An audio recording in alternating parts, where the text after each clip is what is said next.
Welcome to this week's episode of Success in Women. I'm Linda. I'm Andrea. And because it's Friday the 13th and I'm wearing black, Oh. we're going to talk about superstitions and beliefs. But before we get started, Andrea's got her tip of the week. Well, I found this one to be a very good tip, and I hope you do too.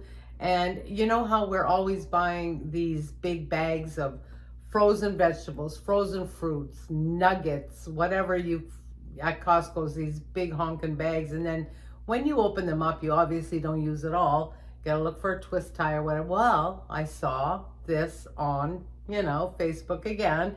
You take the bag and open it by cutting a V into the center of it. Take what you want, and then you just tie the two ends together in a knot and plop it back in the freezer. No need to look for anything.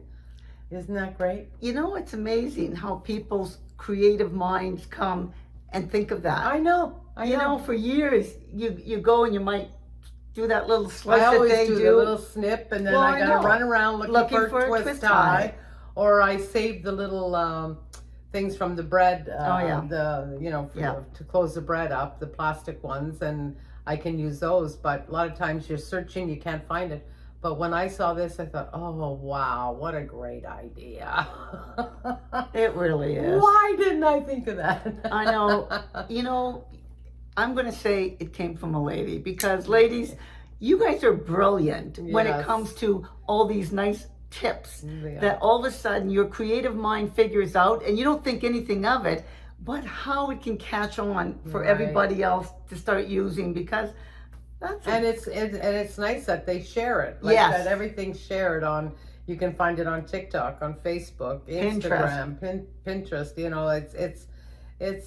It's great, and a lot of the stuff is very useful. Yes, and ladies helping ladies, that's what we like to do. So I'm really glad that you're all out there sharing as well, so we can share again, spread your message. Exactly. Anyway, Friday the 13th. Andrew and I were talking about that because we realize for a lot of people, they get anxious leading up to Friday the 13th. And then when it comes, it's almost like they get frozen. They don't want to do anything because they have so many superstitions. It's a bad luck omen type of thing. So they won't plan nothing. Oh, we can't do it. That's Friday the 13th.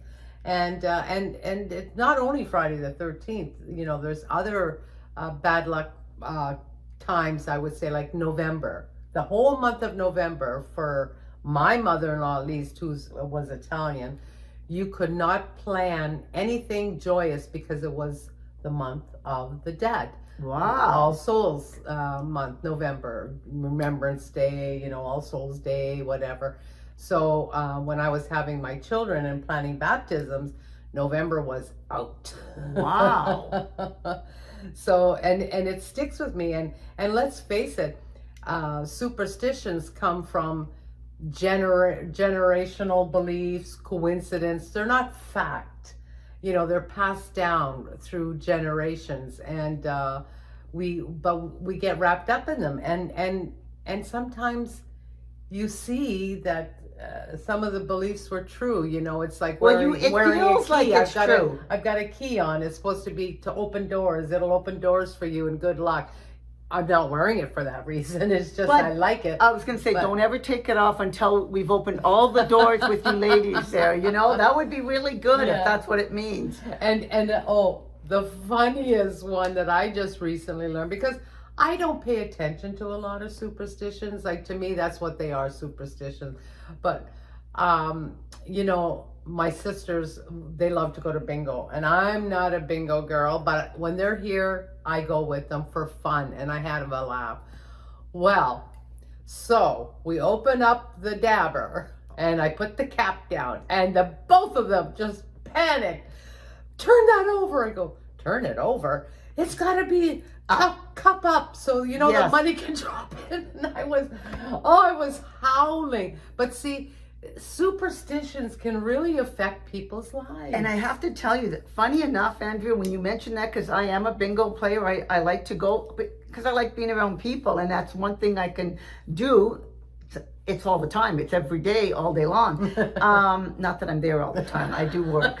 But the thing is, yes, she does. I remember, you know, the cap thing. This was a random stranger that said, no, put your cap the other way, which I had never heard of up until a few years ago. And it was like somebody sitting across from me said, no, that's bad luck. If you want money to come, you have to keep the cap the other way. Yeah. And I'm like, oh my God. And so your sisters are telling you, because this is spread. Oh, for sure. And you know, the thing is, okay, these are harmful ones because we have Harmless. a lot of them. Harmless. Like, yes. We have so many, like, you know, the rabbit's foot, you know, itchy palms. I have one money, though. A lot of times when my palm got itchy, all of a sudden money started to come. And every time it happens, I'm always like, okay, it's not just coincidence, but why is it that it gets itchy all of a sudden?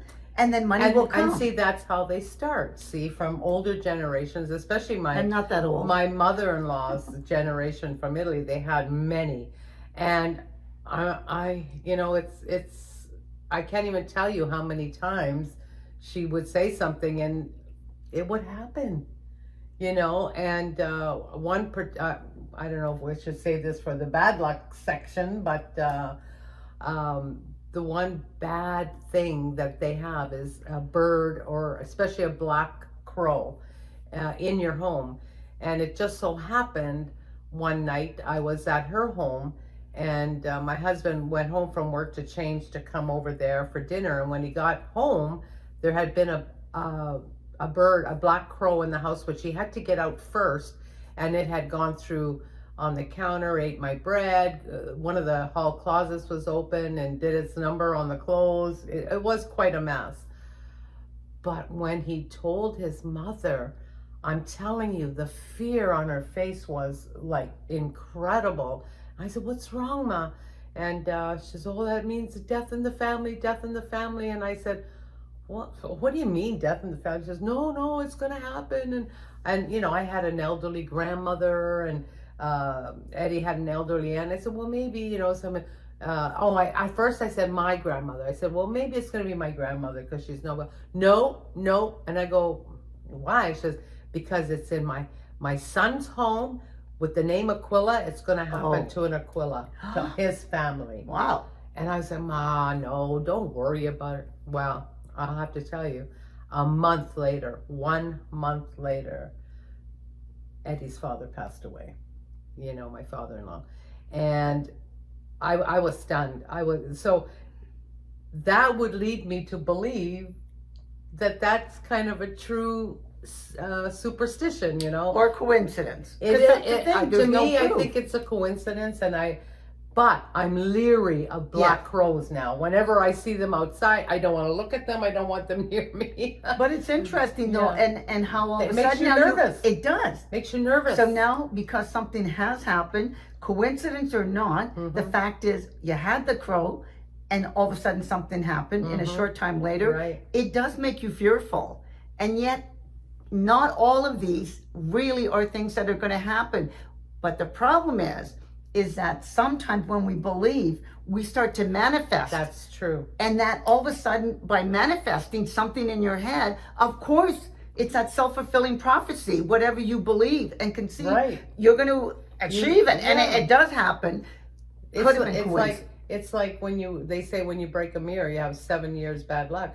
Well, if you believe that honestly, truthfully, with passion, like we talked about, you will manifest the bad luck.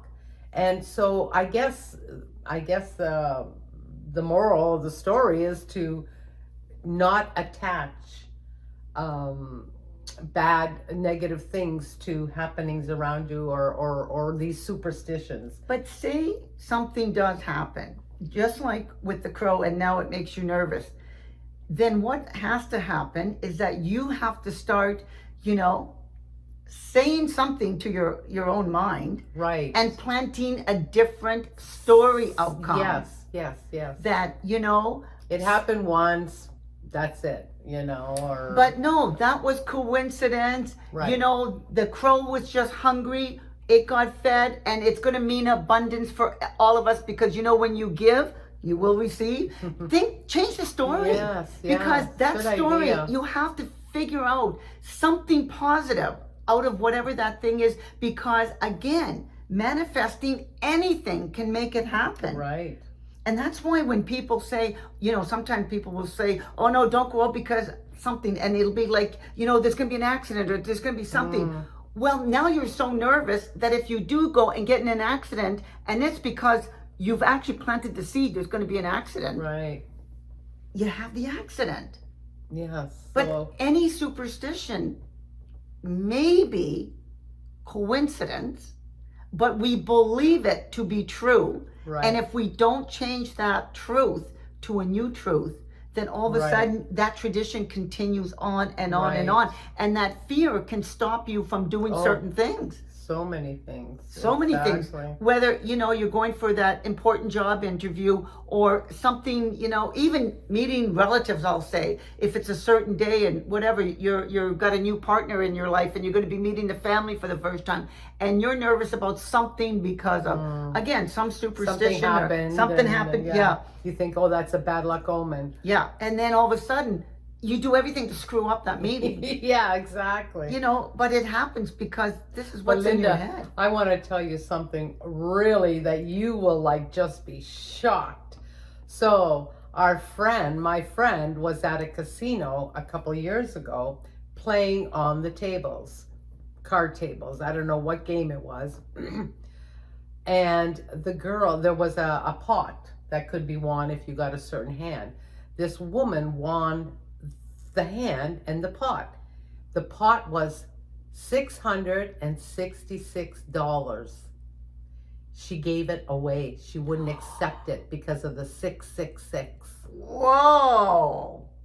Can you imagine? My friend was sitting there going, I'll take it. I don't know what happened, if it went back to the casino or whether she gave it to somebody, but our friend was just stunned that somebody would, because of her superstitious of the 3 6s, would not accept the money. Isn't that something?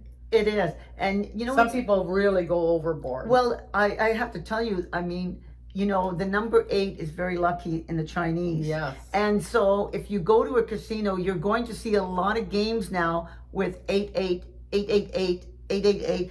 Like That's everything true. is like 888 kind of thing. And the amount you play, 888. Right. Yeah. And funny enough, when I actually sold my house, it was 2 Chinese couples that had put in offers, but they both put in offers where there were 8s in it. Wow. Because that was, lucky for them. And it actually happened to be exactly the same. So I had to choose just, depending on the other, things that they had in the contract.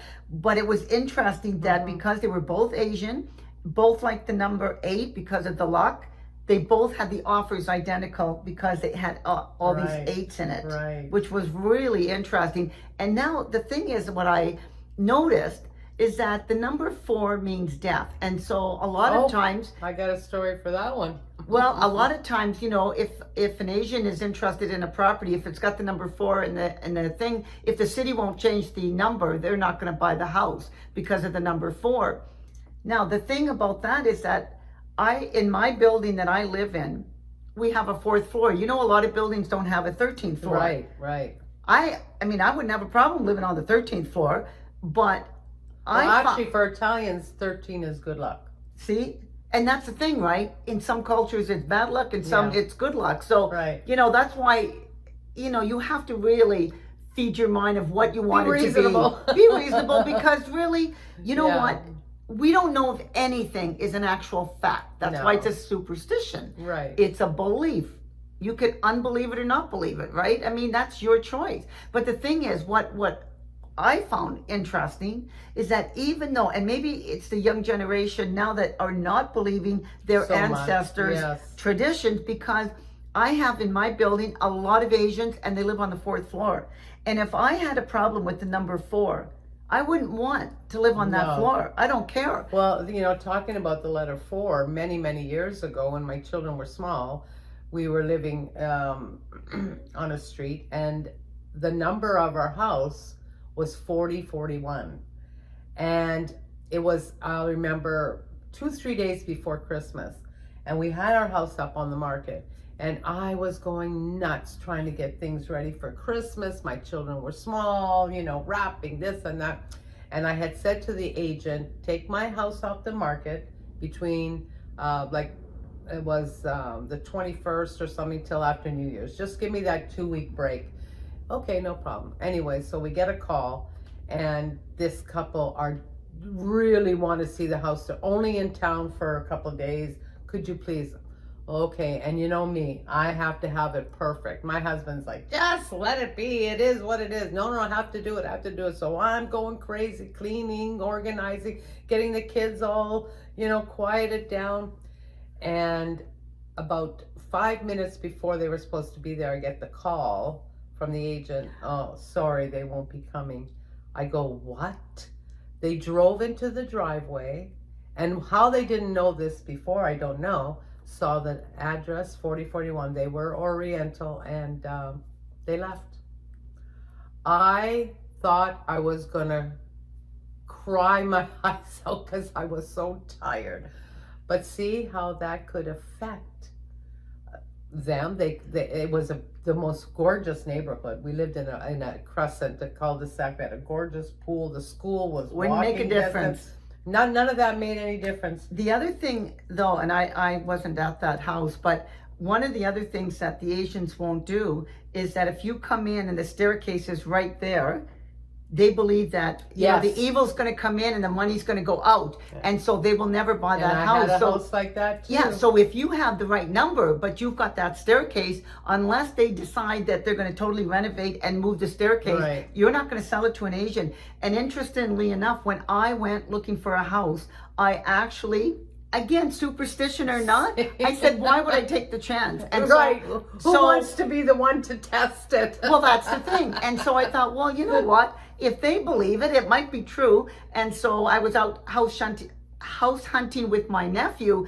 And so I told my sister, who's a real estate agent, I said, don't show us any houses where the staircase is as soon as you open the door. Because I said, if that's the case, we're not going to buy it. Right. And because I was buying it with my nephew, I had a say in the house that he was going to be picking. I wanted him to like the house, but I would not go in and buy any house where that staircase was going to take a chance and have the evil spirits go in, but the money going out. I said, it's not worth it. Nobody wants to take the chance. Yeah. And yet it's a belief. It's a superstition, right? And speaking about that, look at MGM in Las Vegas when they first opened.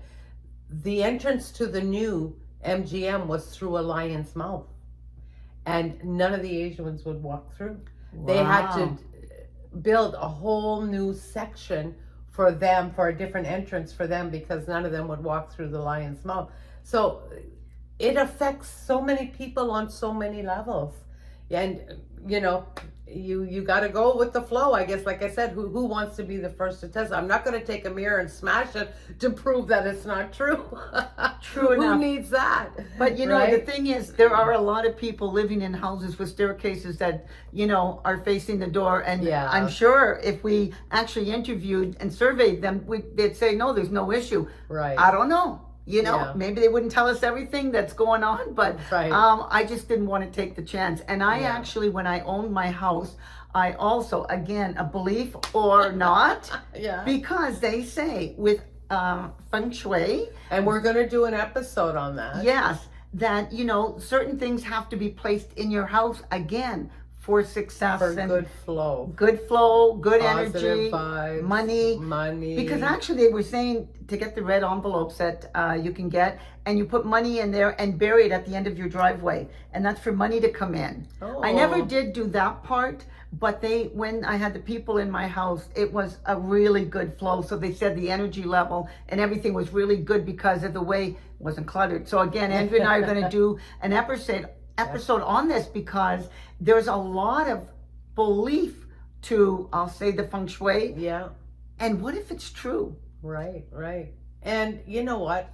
All in all, it gives you a nice, uncluttered that's home, part of it, though. And a nice flow, and, you know. But I mean, I worked with a number of people that had one office in our building, And they always said that the feng shui was not good in that office, and that was like rotating. Everybody in there wasn't making any money, really. Wow. Yeah, it was, and it's still empty now to this day. Wow. Again, I don't know, coincidence or not, but sometimes you don't want to take the chance that, I know. you know, but you have to think about the number 13 is so lucky for many cultures.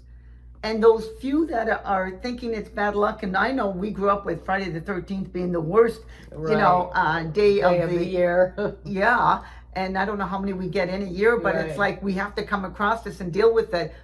I don't think about it today. No. In the sense, for me, it's not an unlucky time at all. It's not an unlucky day. And I like the number 13. It's kind of an interesting number. Yeah, it is. Yeah. What if you're born on it? What do you do then? That's true. And I could have been. I'm born on the 14th. Yes. But that was one day. You were. I don't know. Maybe my mother waited there. You're cutting it pretty close, my dear. That was very close. And you got a 4 though. I did. And that's pretty okay. lucky. But if you add the 4 and the 1, it's a 5. There you so go. It's not actually unlucky, right? Change the story. That's right. Change the story. Change the story. Yeah. Well, ladies, I hope that your Friday the 13th is very lucky. Yeah. Maybe go to bingo or buy a lottery ticket or something. And break the cycle. Break the cycle of, you know, bad of thoughts. believing Friday the 13th is bad, or the number 13 is bad. So if you like this episode, don't forget to give us some thumbs up. Like. Share. And please subscribe. Until next week, we'll see you then.